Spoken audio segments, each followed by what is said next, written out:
बार बड़ी मजेदार बात है, बड़ी मजेदार बात है कि अयोध्या की लोकसभा सीट पर हमें वांछित सफलता नहीं मिली और उसको लेकर इनके चेहरों के ऊपर जो चमक दिखाई पड़ती है, ये अपने आप में राजनीतिक विश्लेषकों के लिए एक फूड फॉर थॉट है। क्योंकि इस प्रकार का एक वातावरण इस देश में बनाया गया कि एक वर्ग के लिए all eyes should be on Rafah, चाहे किसी को पता हो रफा है क्या, कहां है ये ना पता हो, पर दूसरे के लिए all eyes should not be on Ayodhya.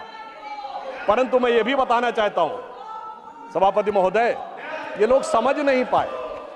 Ayodhya में जब हमें वांछित सफलता नहीं मिली तो हमारे विरोधी बता क्या रहे हैं? देखिए साहब, आप अयोध्या हार गए, बस्ती हार गए, प्रयागराज हार गए, चित्रकूट हार गए, नासिक, रामटेक और रामेश्वरम, यानी भगवान राम से जुड़े सारे स्थलों के बारे में बता रहे हैं कि यहां भारतीय जनता पार्टी को वास्तविक, जैसे कई तो ऐसी सीटें थी, रामेश्वरम कभी नहीं जीते थे।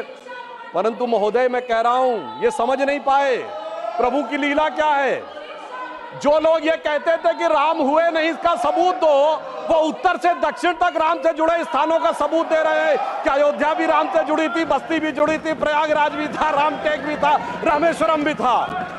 अरे आपको लगता है कि भगवान हमको हरवाने के लिए आए थे? नहीं, आपको अपना अस्तित्व मनवाने के लिए आए थे। और मैं ये भी बताना चाहता हूं महोदय, रामचरितमानस और रामायण में भी उल्लेख है कि एक बार नागपाश भगवान राम को भी लगा था और नागपाश लगने के कारण एक मूर्छा आ गई थी और तब राम विरोधी दल में बड़ी खुशियां छा गई थी, मगर वो प्रभु की लीला का हिस्सा था, सिर्फ हनुमान जी को अपनी शक्ति याद दिलाने के लिए।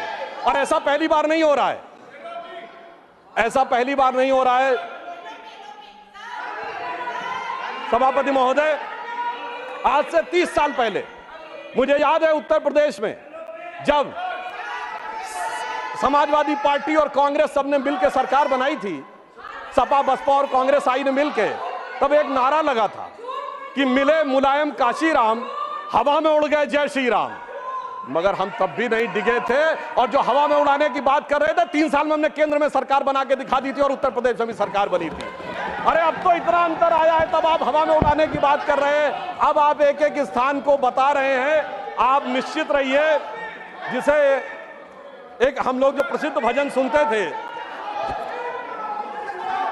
उसमें यह कहा गया है, जो हनुमान जी का प्रसिद्ध भजन है कि रावण युद्ध अजान कियो तब नाग की फांस सबे सिर डारो। परंतु चिंता मत करिए, वो शक्ति पुनः जागृत हो रही है और वो जागृत होकर हमें पुनः वहां तक पहुंचाने का प्रयास रखेगी। और एक मैं गंभीर बात करना चाहता हूं, श्री राम का विषय हमारे लिए हार जीत का विषय नहीं है। हम 2 सीटों की पार्टी थे, तब भी उतनी श्रद्धा और निष्ठा के साथ खड़े थे।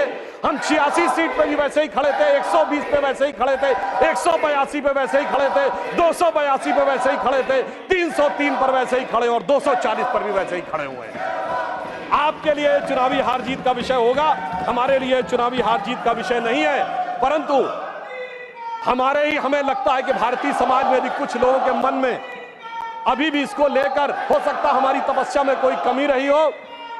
तो मैं ये कहना चाहूंगा भारत के सभी लोगों से, अटल बिहारी वाजपेयी जी की कविता की वह प्रसिद्ध पंक्ति जो उनकी कविता थी, आओ मिलकर दिया जलाएं, तो मैं इसके लिए कहना चाहूंगा कि अभी हमारा यह प्रयास बाकी है।